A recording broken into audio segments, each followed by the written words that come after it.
நான் உங்க அனீஸ். சாமி கொடுத்த உத்தரவின் பேரில் ஒவ்வொரு ஊரா போய் அங்கேயே தங்கி ஒருத்தர் கோயில் கட்டிக்கிட்டு இருக்காரு. இது வரைக்கும் 3 கோயிலை கட்டி முடிச்சிருக்காரு. இன்னும் 3 கோயில் கட்டணும்னு உத்தரவு வந்திருக்கு. அத பத்தி தெரிஞ்சுக்கத்தான் நான் இப்ப போயிட்டு இருக்கேன்.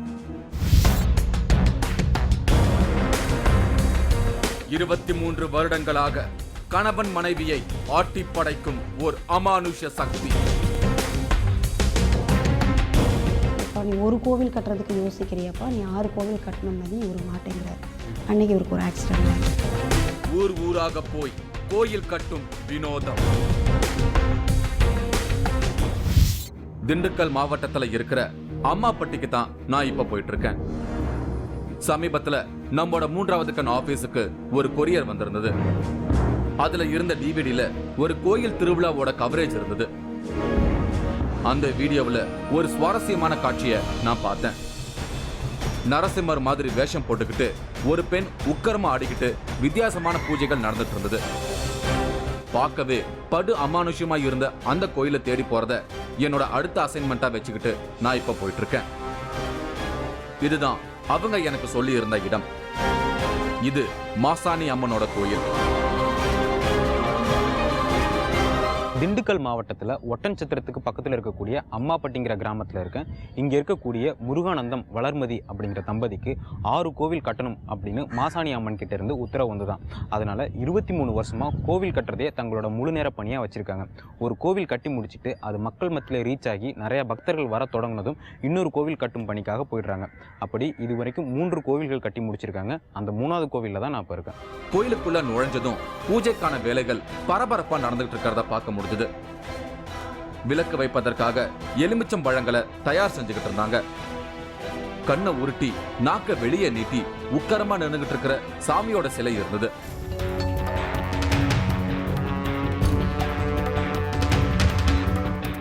பக்கத்துல வெவ்வேறு போஸ்ட்ல சாமியோட சிலைகளை வச்சிருந்தாங்க.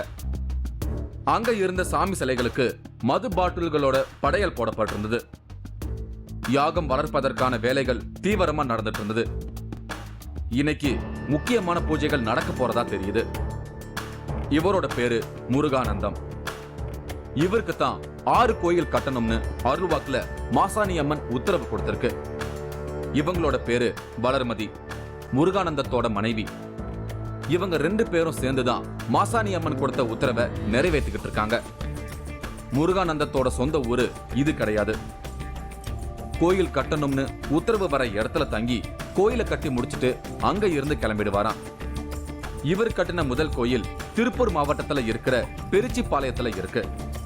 2வது கோயில் விருதுநகர் மாவட்டத்துல இருக்கிற எரிச்சநத்தத்துல இருக்கு. திண்டுக்கல் மாவட்டத்துல இருக்கிற இந்த கோயிலை 3வதா கட்டி இருக்காரு. இவருக்கு தொடக்கத்துல கோயில் கட்டணும்னு எந்த எண்ணமும் இல்லாம இருந்திருக்கு. திடீர்னு ஒரு நாள் இவருக்கு அதிர்ச்சிகரமான சம்பவம் நடந்திருக்கு. அதன் பிறகுதான் கோயில் கட்ட உத்தரவு கிடைச்சிருக்கு. சொந்த ஊரை விட்டுட்டு பிழைப்புக்காக 1993ல குடும்பத்தோட திருப்பூர் வந்திருக்காரு முருகானந்தம். இவரு ஒரு பிரைவேட் கம்பெனில மேனேஜரா வேலை பார்த்திருக்காரு. இவரோட வைஃப் டீச்சரா வேலை பார்த்திருக்காங்க. அப்ப அவங்க வீட்டுக்கு பக்கத்துல இருந்த மாசாணி அம்மன் கோயிலுக்கு போய் சாமி கும்பிடுறத வழக்கமா வச்சிருந்திருக்காங்க வளர்மதி. அந்த கோயில் 3 தலைமுறையா கட்டி முடிக்காம பாதியிலேயே இருந்திருக்கு. அப்ப அந்த கோயில்ல சாமி கும்பிட்டு இருந்த வளர்மதி மேல திடீர்னு மாசாணி அம்மன் வந்து அருள்வாக்குல நான் கோயிலை கட்டி முடிப்பேன்னு சொல்லியிருக்கு.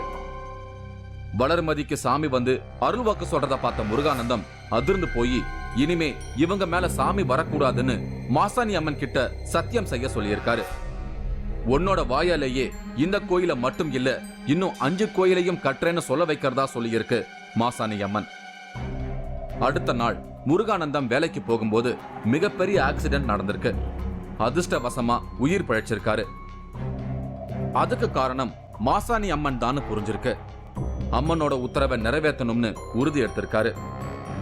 என்னை கூட்டிகிட்டு போய் இனிமேல் நீ சாமி வரக்கூடாதுன்னு சொல்லி 8 மணிக்கு எங்கிட்ட சாமி இறங்கி சொல்லும்போது சத்தியம் வாங்குறாரு, இனிமேல் என் மனைவிக்கு நீ வரக்கூடாது, வேறு யாருக்கு வேணாலும் போய் சொல்லு, இந்த கோவிலை எப்படியோ கட்டிக்கிங்க, எங்களால் முடியாது அப்படின்னு சொல்கிறார். ஏன்னா நான் பிழைக்க வந்து 2 மாதம் தான் ஆகுது, நான் எப்படி கோயிலை கட்ட முடியும்னு சொன்னப்போ 8 மணிக்கு சொல்லுது, 10 மணிக்கு நான் கோயிலை கட்ட நீ சொல்லுவேன் அப்படின்ட்டு அருள் இறங்கி முடிஞ்சிருது. நான் ஸ்கூலுக்கு போயிடுறேன், இவர் வேலைக்கு போயிடுறாரு.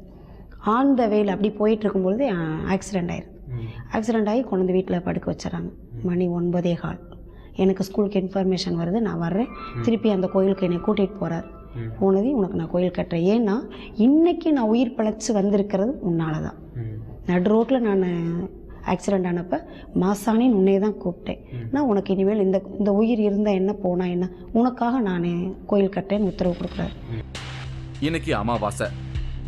மாசாணி அம்மனுக்கு யாகம் வளர்த்து மிகப்பெரிய பூஜை நடக்கவிருக்கு. நிறைய ஊர்கள்ல இருந்து பக்தர்கள் இந்த கோயிலை தேடி வந்துகிட்டு இருக்காங்க.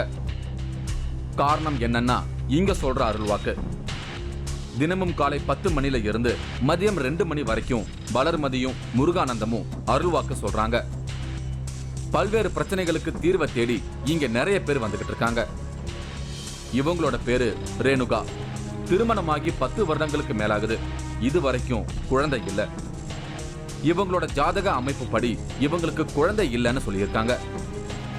இவங்களை செக் பண்ணி பார்த்த டாக்டர்ஸும் இனி குழந்தை பிறக்க சான்ஸே இல்லைன்னு சொல்லியிருக்காங்க. ரொம்பவே மனம் உடைஞ்சு போன ரேணுகா இங்க வந்து வாக்கு கேட்டிருக்காங்க. அருள்வாக்குல கூடிய சீக்கிரம் குழந்தை பிறக்கும்னு சொல்லியிருக்காங்க. நம்பிக்கையோட இங்க வந்து வழிபட்டுக்கிட்டு இருக்காங்க. குழந்தை வரதுக்காக வேண்டிகிட்டு இருக்கோம். எங்களுக்கு ஜாதகத்தில் குழந்தையே இல்லைன்னு சொல்லியிருக்காங்க. ஆனால் நான் நம்பிக்கையோடு அம்மாட்ட வந்துட்டுருக்கேன். நிறைய ட்ரீட்மெண்ட்டெல்லாம் எடுத்து பார்த்தா ஒன்றும் முடியலை.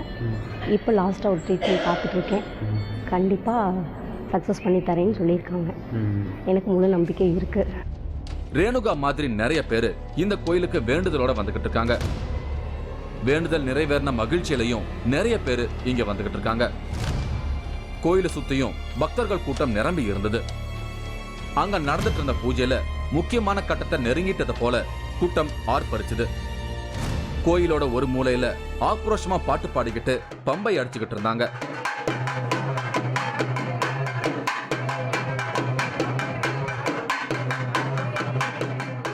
அந்த கூட்டத்துக்கு நடுவுல ஒருத்தங்க அம்மன் மாதிரி அலங்கரிச்சு நின்னுகிட்டு இருந்தாங்க.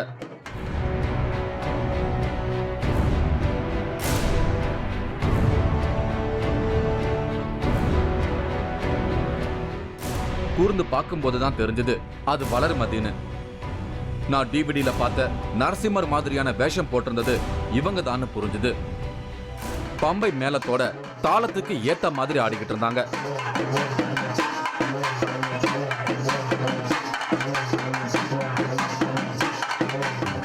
நான் அவங்க கூட பேசும்போது கவனிச்சிருக்கேன், பேச ரொம்பவே கூச்சப்படுவாங்க. ஆனா இப்ப அம்மன் மாதிரி அலங்கரிச்சுக்கிட்டதும் அவங்க முகத்துல எந்த கூச்சத்தையும் பார்க்க முடியல. சர்வ சாதாரணமா இவ்வளவு பெரிய கூட்டத்துக்கு முன்னாடி ஆடிக்கிட்டு இருக்காங்க. அவங்களோட சிரிப்பு, பாவனைகள், நளினம், போஸ் எல்லாம் அம்மன் மாதிரியே செஞ்சுக்கிட்டு இருந்தாங்க.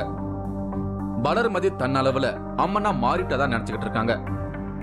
ஒவ்வொரு அமாவாசை அன்னைக்கும் பூஜை நடக்கும் போதும் மிகப்பெரிய 3 சக்திகள் ஒன்னா சேரும்னு அருள்வாக்குல மாசாணி அம்மன் சொல்லியிருப்பதா சொல்றாங்க வளர்மதி. அமாவாசை அன்னைக்கு வந்து இந்த அம்மாட்ட ஒரு அதீத சக்தி இருக்கும். எப்படின்னா, இவங்க அந்த அன்னைக்கு தான் ஒரு அவதாரமாக எடுக்கிறாங்க. ஒரு 3 முப்பெரும் தேவியராக அவங்களுக்குள்ள ஐக்கியமாகி ஆதிசக்தியாக இவங்க அவதாரம் எடுப்பாங்க. அப்போ தான் உலகத்தில் இப்போ என்னென்ன தீமைகள் நமக்கு நடக்குதோ அந்த அன்னைக்கு வந்து இந்த அம்மாவை பார்க்கும் பொழுது நமக்கு இருக்கக்கூடிய கஷ்டங்கள் விலகி நன்மைகள் கிடைக்கும். இது அந்த அம்மாவினுடைய அருள்வாக்கில் எங்களுக்கு சொல்லப்பட்டது. ஒவ்வொரு அமாவாசை அன்னைக்கும் இது போல ஏதாவது ஒரு அம்மன் வேஷம் கட்டி அருள்வாக்க சொல்றாங்க வளர்மதி. அவங்களோட காஸ்டியூம், மேக்கப் எல்லாம் பெர்ஃபெக்ட்டா இருந்தது. இவங்கள பார்க்கும்போது சமீபத்துல நம்மளோட 3வது கண் நிகழ்ச்சியில நாம பார்த்த செல்வி ஞாபகத்துக்கு வந்தாங்க. அவங்களும் இதே போல தன்னை அம்மன் போல அலங்கரிச்சு கிரீடம் எல்லாம் வச்சு ஆடிக்கிட்டு இருந்தாங்க. வளர்மதி மேல மாசாணி அம்மன் முழுவதுமா இறங்கி இருப்பதா அங்க இருந்தவங்க நம்புறாங்க. வளர்மதி கொஞ்ச நேரம் ஆடி முடிச்சதும் உள்ள இருந்து ராஜா காஸ்டியூம்ல முருகானந்தம் வெளியே வந்தாரு. கையில ஒரு கம்ப வச்சிருந்தாரு. வளர்மதியோட உடம்புல மாசாணி அம்மனும் முருகானந்தத்தோட உடம்புல கருப்பசாமியும் இறங்குமா. அதனால தான் இந்த காஸ்டியூம்ல இருக்காங்க. அவங்களுக்கு கஞ்சா போதை இதெல்லாம் கொடுத்து அவங்களுக்கு அதை கொடுத்து அவங்களை சந்தோஷப்படுத்தி அந்த நேரம் இந்த குழந்தை வரத்துக்கு இந்த பில்லி சூனியம் இருக்கிறவங்களுக்கெல்லாம் எடுக்கும் பொழுது அவங்க அந்த நிலைக்கு போய் கொடுப்பாங்க.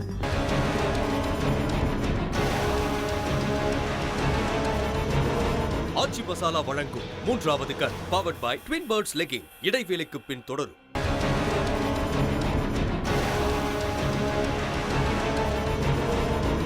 ஆச்சி மசாலா வழங்கும் 3வது கண் powered by Twin Birds legging தொடர்கிறது. நான் இப்போ திண்டுக்கல் மாவட்டம் அம்மாப்பட்டியில இருக்கேன். இங்க இருக்கிற முருகானந்தத்தை சந்திச்சு பேசிக்கிட்டு இருக்கேன். மாசாணி அம்மன் இவருக்கு 6 கோயில் கட்ட உத்தரவு கொடுத்திருக்கு. இது வரைக்கும் 3 கோயில் கட்டியிருக்காரு. ஒவ்வொரு கோயிலுக்கு பின்னாலையும் ஒரு சுவாரஸ்யமான கதை சொல்லப்படுது. திருப்பூர்ல முதல் கோயில் கட்டி முடிச்சதும் குலதெய்வத்தை கும்பிடுவதற்காக ஒருத்தர் இவங்களை கூட்டிட்டு போயிருக்காங்க. அங்க சாமி கும்பிட போன இடத்துல திடீர்னு வளர்மதி உடம்புல மாசாணி அம்மன் இறங்கி 2வது கோயில் கட்டுற இடத்த காட்டியிருக்கு. அந்த இடத்துக்கு சொந்தக்காரர் கோயில் கட்ட அனுமதி தராம இருந்திருக்காரு. இடத்துக்கு சொந்தமானவரை கூப்பிட்டு கோயில் கட்ட சொல்லுவாருன்னு அருள்வாக்குல மாசாணி அம்மன் சொல்லியிருக்கு. அதே போல நடந்ததா சொல்றாங்க வளர்மதி. இன்றைக்கி பம்ப பூஜை நடந்த மாதிரி அவங்க கோயிலில் ஒரு பம்ப பூஜை நடக்குது. அம்மா அருள் இறங்கி ஆற்றுக்குள்ளேருந்து வேகமாக ஓடி போய் ஒரு கரசக்காட்டில் போய் படுத்துடுறாங்க. இந்த எல்லையில் எனக்கு அடுத்த கோயில் திருப்பணி ஆரம்பிப்பாங்கிறாங்க. ஏம்மா இது யார் இடம்னே தெரியல, நீ பாட்டுக்கு வந்து இங்கே படுத்துட்டு கோயிலை கட்டுங்கிறியே அப்படின்னு சொன்னப்போ இடத்துக்கு சொந்தக்காரங்க நிற்கிறான் அப்படின்னு சொல்லும்போது இவர் போய் கேட்குறாரு, மாடு மேய்ச்சிட்டு இருந்தவர். ஆமாங்க இது ஏன் இடம்தான், இப்படி சாமி கேட்குது அப்படின்னு நாங்கள் தர முடியாது, இது வந்து பூமி விளையிற பூமி, நெல் விளையிறது, நாங்கள் அப்படி கோயில் கட்டுறதுக்கெல்லாம் தர முடியாதுன்னு சொல்லும்போது இன்றைக்கி நைட்டு 7 மணிக்கு கூப்பிட்டு எனக்கு கோயில் கட்டுறது தரேன்னு சொல்வேன் அப்படின்னு சொல்லிட்டு எந்திரிச்சது. அவ்வளோதான். அப்போ நம்ம அவனுக்கு சண்டை வந்து அருவாள் எடுத்து வெட்டிக்க போகிற சூழ்நிலையானதையும் அவர் உடனே ஃபோன் பண்ணி வாங்க உங்களுக்கு நான் இடத்த கொடுத்துட்றேன், நீங்கள் கோயிலை கட்டிக்கிங்கிறார். அடுத்த கோயில் திருப்பணி ஆரம்பிக்கிறோம். அம்மன் கெட்டப்ல இருந்த வளர்மதியும் கருப்பசாமி கெட்டப்ல இருந்த முருகானந்தமும் மாசாணி அம்மன் சிலை இருக்கிற இடத்துக்கு வந்தாங்க. இப்படி இவங்க அலங்கரிச்சுக்கிட்டு இருக்கும்போது திடீர்னு கூட்டத்துல இருக்கிற யாரையாவது கூப்பிட்டு அவங்களோட பிரச்சனைகளுக்கு தீர்வு சொல்லுவாங்களாம். அப்படி அவங்க சொல்ற வாக்கு ரொம்ப துல்லியமா இருக்குமா. அதுக்காக கூட்டம் காத்துக்கிட்டு இருந்தது. பம்பை மேளம் அடிச்சுக்கிட்டே இருந்தாங்க. இந்த முழு நாளும் மாசாணி அம்மனுக்கான நாள் மாதிரி அம்மன் பாட்டு பாடிக்கிட்டே இருந்தாங்க.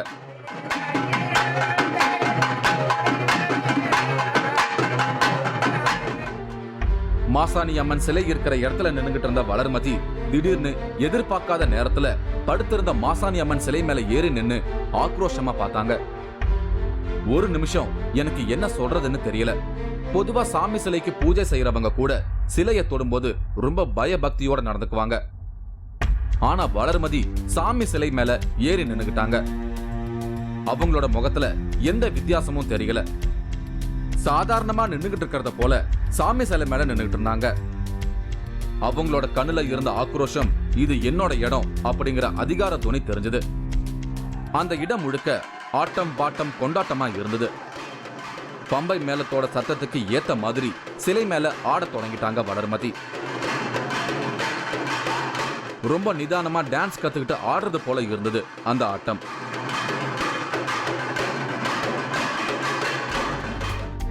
அருள்வாக்கு சொல்றதின் மூலமா வர காசு, மாசாணி அம்மன் கிட்ட வந்து வேண்டுதல் நிறைவேறினவங்க கொடுக்கிற காணிக்கை, இதையெல்லாம் வச்சுதான் இவங்க கோயிலை கட்டிக்கிட்டு இருக்காங்க.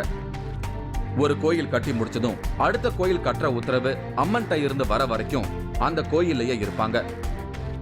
அதன் பிறகு அங்க இருந்து கிளம்பிடுவோம்னு சொல்றாரு முருகானந்தம்.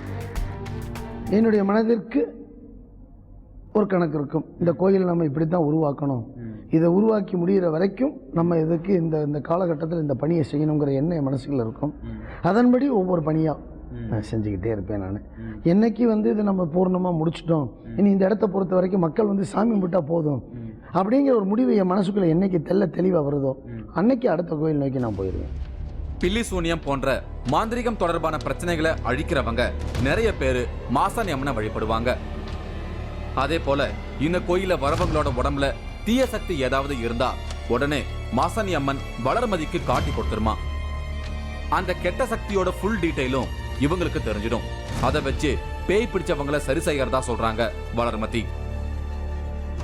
உடல் ரீதியாக அவங்களுக்கு உள்ளுக்குள்ளே ஏதாவது ஒரு அமானுஷ சக்தி மாதிரி அவங்களுக்கு ஏதாவது பிசாசு மாதிரி பிடிச்சிருந்தா அந்த மாதிரி தீய சக்திகள் இருக்கிறவங்க வந்தாங்கன்னா எங்களுக்கு அவங்களுடைய ஃபேஸ் தெரியாது. 2 நிமிஷம் நாங்கள் கண்ணை மூடி பார்க்கும் பொழுது அந்த இறந்த ஆத்மா அவங்க உருவம் தான் எங்களுக்கு தெரியும். அப்போ அம்மா வந்து எங்களுக்கு காமிக்கும் அவங்க என்னவா இருந்தாங்க, அவங்களுக்கு என்னென்ன இருக்குது, குடும்பம் என்னென்ன அப்படிங்கிறது, உன்னுடைய ஆசைகள் என்ன, அதை அவங்கக்கிட்ட சொல்லி இதை செய்யுங்க அவங்களுக்கு சரியாயிரும். அது மாதிரி நிறைய பேருக்கு நாங்கள் சரி பண்ணியிருக்கோம். இன்னைக்கு அமாவாசை அப்படிங்கறதால மாசாணி அம்மனுக்கு நிறைய சக்தி இருக்கும்னு நம்பப்படுது. பொதுவா மாசாணி அம்மன் கோயில்ல இருக்கும்போது சைவ படைகள் தான் போடுவாங்க. அதுவே வருஷத்துக்கு ஒரு முறை நடத்தப்படுற மயான பூஜையின் போது மாசாணி அம்மனுக்கு அசைவ படைகள் மட்டும்தான் படைக்கிறாங்க. அப்ப வளர்மதியோட உடம்புல மாசாணி அம்மன் இறங்குனதும் கஞ்சா போன்ற போதைப் பொருட்களை எடுத்துக்குவாங்களாம். அதே போல இவங்க அசைவம் சாப்பிட மாட்டாங்க. ஆனா மாசாணி அம்மன் இவங்களோட உடம்புல வந்ததும் அசைவம் சாப்பிட தொடங்கிடுவாங்களாம். சாதாரண நேரத்துல மண்டை ஓடு, எலும்பு இதையெல்லாம் பார்த்தாலே வளர்மதி பயப்படுவாங்க. மாசாணி அம்மன் இவங்க உடம்புல வந்ததும் மண்டை ஓடு, எலும்பு அதையெல்லாம் கையில வச்சுக்கிட்டு ஆடுறதா சொல்றாங்க வளர்மதி. நான்வெஜ் நான் சாப்பிட மாட்டேன். ஆனால் அந்த அம்மா இறங்கிட்டாங்கன்னா உள்ளே இருக்கிற வரைக்கும் சைவம். வெளியில் வந்துட்டாங்கன்னா இப்போ மயானம்மாவாவோ இடிகாலியாவோ ராக்காச்சி பேச்சியாக இருக்காங்க இல்லையா, அப்படி ஆகும்பொழுது அவங்க வந்து அசைவம் எடுத்துக்குவாங்க. அவங்களுக்கு கஞ்சா போதை இதெல்லாம் கொடுத்து அவங்களுக்கு அதை கொடுத்து அவங்க சந்தோஷப்படுத்தி அந்த நேரம் இந்த குழந்தை வரத்துக்கு இந்த பில்லி சூனியம் இருக்கிறவங்களுக்கெல்லாம் எடுக்கும் பொழுது அவங்க அந்த நிலைக்கு போய் கொடுப்பாங்க. அப்போ நம்மளுக்கு என்ன நடக்குதுன்னு தெரியாது. அந்த நேரத்துக்கு அவங்க சாப்பிடுவாங்க. அதை மண்டையோடு எலும்பு கூட நான் பார்த்தாலே பயப்படுவேன். ஆனால் அம்மா அருள் இறங்கிட்டு அவங்களுக்கு அதான் பிடிச்சது, அவங்க எடுத்துக்கிறாங்க. இது மாதிரி தான் ஒவ்வொன்றும் நிகழ்ச்சிகளும் நடக்கும். கொஞ்ச நேரம் வரைக்கும் வளர்மதி மட்டும்தான் பம்பை மேளத்தோட தாளத்துக்கு அருள் வந்து ஆடிக்கிட்டு இருந்தாங்க. கருப்பசாமியா அலங்கரிச்சுக்கிட்டு இருக்கிற முருகானந்தம் ஆடாம அமைதியா இருந்தாரு. திடீர்னு 2 பேருமே ஆட தொடங்கிட்டாங்க. அடிக்கிற மேளத்தோட வேகம் கூட கூட 2 பேருமே உக்கரமா ஆட தொடங்கிட்டாங்க. கிட்டத்தட்ட 23 வருஷமா இவங்க 2 பேரும் மாசாணி அம்மனுக்கு கோயில் கட்டுற வேலையில முழு மூச்சோட இறங்கி செய்துகிட்டு இருக்காங்க. பணத்தை பத்தியும் இடத்த பத்தியும் இவங்க கவலைப்படுறதில்ல. எல்லா கஷ்டத்தையும் மாசாணி அம்மன் மேல போட்டுட்டு தொடர்ந்து அம்மனோட உத்தரவை நிறைவேற்றிக்கிட்டு இருக்காங்க. இப்ப இவங்க இருக்கிற இந்த கோயிலை கட்ட 2013 உத்தரவு கிடைச்சிருக்கு. 6 மாசத்துல இந்த கோயில் கட்டி முடிக்கப்படும்னு அம்மன் வாக்குல சொல்லியிருக்கு. ஆனா இந்த இடம் வாங்குற தொடர்பா நிறைய பிரச்சனை இருந்திருக்கு. 6 மாசத்துல கோயில் கட்டி முடிக்க முடியாதுன்னு நினைச்சிருக்காங்க. அம்மன் வாக்குல சொன்னது போலவே சடனா எல்லாம் சேஞ்ச் ஆயிருக்கு. 6 மாசத்துல கோயில் கட்டி முடிச்சதா சொல்றாங்க வளர்மதி. தாராபுரத்துலேருந்து 9 இடம் புரோக்கர் காமிச்சிட்டே வராரு. நான் வண்டியில் உட்காந்துருக்கேன். எந்த இடத்துலையுமே அம்மா இறங்கவே இல்லை. இந்த கார்னர் வந்து அம்மாப்பட்டி என்ட்ரன்ஸ் உள்ளுக்குள்ளே ஒரே ஒரு இடம் தான் இருக்குது. நீங்கள் மயானத்துக்கு பக்கத்தில் கேட்குறீங்க, அந்த இடம் ஒன்று தான் இருக்குது. அந்த இடத்த மட்டும் வந்து பாருங்கங்கிறாங்க. அந்த என்ட்ரன்ஸ் உள்ள நுழைஞ்சதையுமே அருள் இறங்கிடுது. அந்த பாலத்துக்கிட்ட வந்து இதுதான் இடம்னு கூட புரோக்கர் சொல்ல கிடையாது. எல்லாமே காலி இடம். ஓடி வந்து அங்கேருந்து ஓடி வந்து படுத்திருக்கிறதுக்கு நேராக கீழே அம்மா படுக்கிறாங்க. இந்த இடத்துல எனக்கு அமையுது அப்படிங்கிறாங்க. இடம் முடிக்கிறது 25 லட்சம் கேட்குறாங்க. எங்கள் கிட்ட 10 பைசா கிடையாது. அப்போ இவர் சொல்லி கேட்குறாரு, என்னம்மா நீ பாட்டுக்கு இவ்வளோ இடம் கேட்குற? 1 ஏக்கரா கேட்டால் அவன் இடத்துக்கார தரமாட்டாங்கிறான். வாங்கினா நீ மொத்தமாக வாங்க, இல்லைன்னா வாங்காதேங்கிறான். நீ இடம் வாங்க சிரமப்படுவ. கோவில் 6 மாதம் முடியும். ஆவணியில் கும்பாபிஷேகம் குறிச்சிக்கங்குது. பங்குனியில் ஆரம்பித்தோம், ஆவணியில் கும்பாபிஷேகம் முடிச்சிட்டோம்.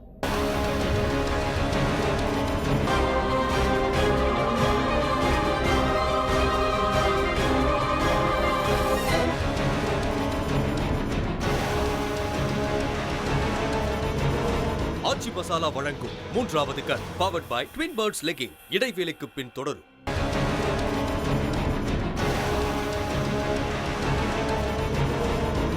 ஆச்சி மசாலா வழங்கும் 3வது கண் powered by Twin Birds legging தொடர்கிறது. திண்டுக்கல் மாவட்டம் அம்மாப்பட்டியில இருக்கிற மாயக்காரி மாசாணி அம்மன் கோயில இருக்கேன். இங்க இருக்கிற மாசாணி அம்மன் கோயில சொல்லப்படுற அருள்வாக்கு ரொம்பவே பிரபலமா பேசப்படுது. குழந்தை இல்லாத நிறைய பேரு இங்க வந்த பிறகு குழந்தை பிறந்திருப்பதா சொல்றாங்க. அதோட இதுவரைக்கும் 3 கோயில் கட்டி முடிக்கப்பட்டிருக்கு. 4வது கோயில் கட்டுவதற்கான உத்தரவு அம்மன் கிட்ட இருந்து கிடைச்சிருக்கு. மத்த எல்லா மாசாணி அம்மன் கோயிலையும் இருக்கிற சாமி சிலை வடக்கு பார்த்து தான் இருக்கும். ஆனா இந்த கோயில இருக்கிற சிலை மேற்கு பார்த்து இருப்பது தனித்தன்மையா சொல்லப்படுது. இந்த சுத்து வட்டாரத்துல இருந்து மட்டும் இல்லாம வெளியூர்ல இருந்தும் நிறைய பேரு இந்த கோயிலுக்கு வந்துகிட்டு இருக்காங்க. ஏதோ ஒரு சக்தி இங்க இருந்து வர பக்தர்களோட வேண்டுதலை நிறைவேற்றறதா நம்பப்படுது. அதனால தான் இவ்வளவு கூட்டம் இங்க கூடுறதா பார்க்க முடியுது. கூட்டத்துல இருந்த சில பேரை கூப்பிட்டு வாக்கு சொன்னாங்க வளர்மதி. அங்க கேட்டுக்கிட்டு இருந்த சத்தத்துல அதையெல்லாம் சரியா கேட்க முடியல. கொஞ்ச நேரம் வாக்கு சொல்றாங்க, திரும்பவும் ஆடத் தொடங்குறாங்க. பம்பை மேளம் ஒலிக்க தொடங்குச்சு. கையில மண்டை ஓடு மனித எலும்புகளை வச்சுக்கிட்டு ஆடத் தொடங்கினாங்க வளர்மதி.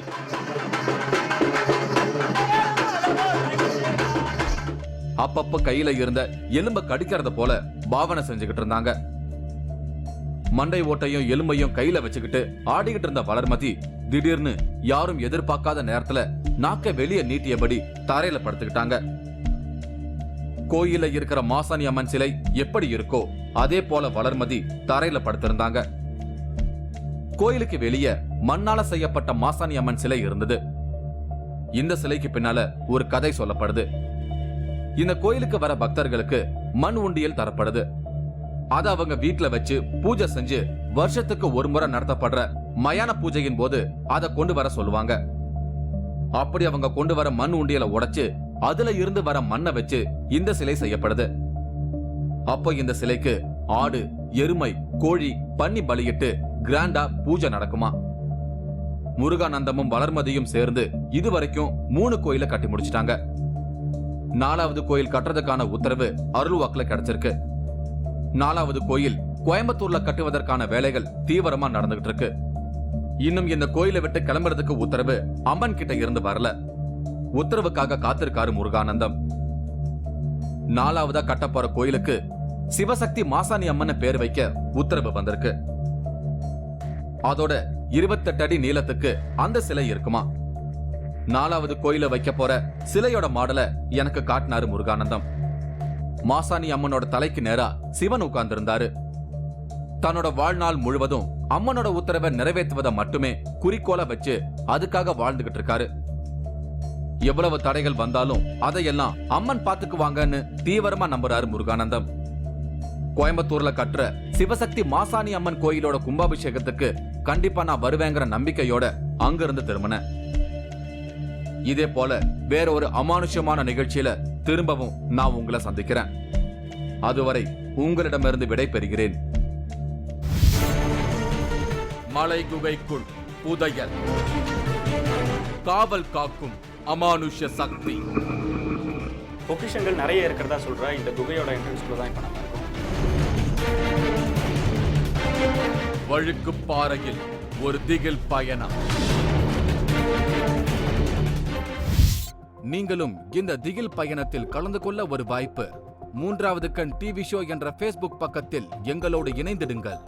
உங்களது அமானுஷ்ய அனுபவங்களை பதிவு செய்து இந்த நிகழ்ச்சியில் பங்கு பெறும் வாய்ப்பை பெறுங்கள்.